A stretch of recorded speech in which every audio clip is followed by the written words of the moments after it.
ఈ కూటమి ప్రభుత్వం నా మీద, నా కుటుంబం మీద చేసినటువంటి పాశవికమైన దాడిని మీరందరూ చూశారు. సుమారుగా నెల రోజుల పైచిలుకు పాటు రాష్ట్ర వ్యాప్తంగా చర్చ కూడా చేశారు. నాకు తెలిసినంత వరకు ఇది ఒక దారుణమైన సంఘటనగానే అందరూ, ఏదో ఆ దాడి చేసిన వాళ్ళు మినహా, ఇది ఒక దారుణమైన సంఘటన, ఇలాంటివి ప్రజాస్వామ్యంలో జరగకూడనివి అనే విషయాన్ని చాలా చక్కగా ఎస్టాబ్లిష్ చేశారని కూడా నేను నమ్ముతా ఉన్నాను. దానితో పాటు అంతటితో ఆగకోకుండా నా మీద ఫిజికల్, లీగల్ దాడులతో పాటు ఇవాళ నా ఆస్తుల మీదకు దాడులు చేయాలనేటువంటి ప్రయత్నం ప్రభుత్వం చేస్తుందని చెప్పడం కోసం మీ ముందుకు ఇవాళ నేను వచ్చాను. అదేమిటంటే, నాకు సత్తెనపల్లి నియోజకవర్గంలో రెడ్డిగూడెంలో, అంటే రాజుపాలెం మండలంలో ఒక 22 ఎకరాల పొలం ఉంది. ఇది నేను కొనుక్కుని దాని చుట్టూరా ఫెన్స్ వేసుకొని కాస్త వ్యవసాయం చేసుకునేటటువంటి ప్రయత్నం చేస్తున్నాను. మీరు కూడా కొన్ని వీడియోలు చూసి ఉంటారు గతంలో కూడా. అక్కడ నిమ్మ మొక్కలు, మామిడి మొక్కలు, బత్తాయి మొక్కలు, ఇలాంటివన్నీ వేసుకొని కాస్త, అది వ్యవసాయం లాభం కోసం కాదు, ఒక హాబీగా చుట్టూరా ఫెన్స్ వేసుకొని చేస్తూ ఉన్నాను.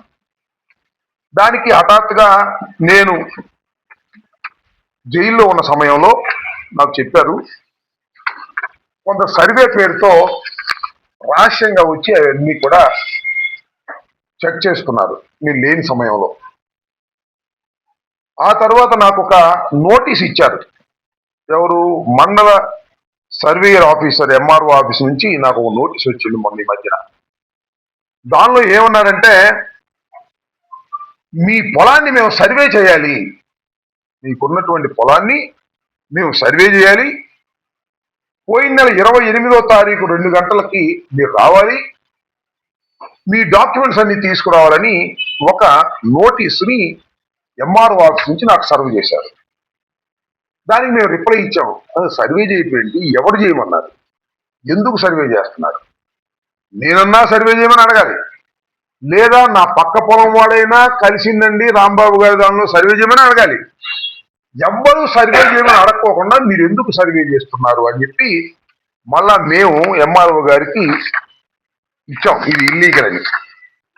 ఆ తర్వాత మళ్ళీ ఒక నోటీస్ ఇచ్చారు. దానిలో రాజుపాలెం మండల తహసీల్దార్ గారు ఏమంటారంటే,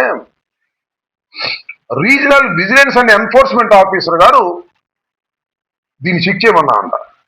regional enforcement, vigilance and enforcement officer గారు దీన్ని చెక్ చేయమన్నా అంట. దేనికంటే, దీనిలో ఒక గెస్ట్ హౌస్ ఉందట, దీనిలో ఒక స్విమ్మింగ్ పూల్ ఉందట, అందువల్ల దీన్ని చెక్ చేయాలి అని చెప్పేసి మళ్ళీ నోటీస్ ఇచ్చారు. This is also illegal.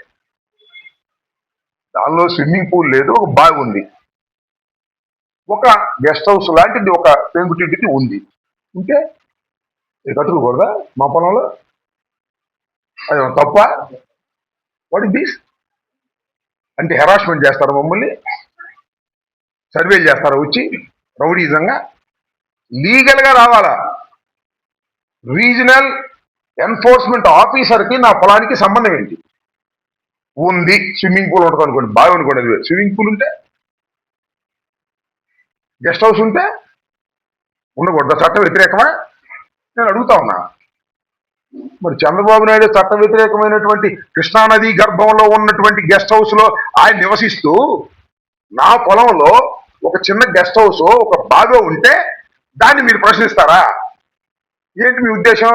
అంటే అంబటి రాంబాబును 18 రోజులు జైల్లో పెట్టినా వెళ్ళలేదు, కేసులు పెట్టినా వెళ్ళలేదు, దాడులు చేసినా వెళ్ళలేదు, కాబట్టి ఈయన మీద ఈ రకంగా మనం డిపార్ట్మెంట్ తీసుకెళ్లి ఎక్కిచ్చేద్దాం, భయపడిపోతాడు అనుకుంటున్నారు. పిచ్చోళ్ళలాగా ఉన్నారు మీరు. చంద్రబాబు నాయుడికి, లోకేష్ పని పాట లేదనుకుంటా ఈ రాష్ట్రంలో.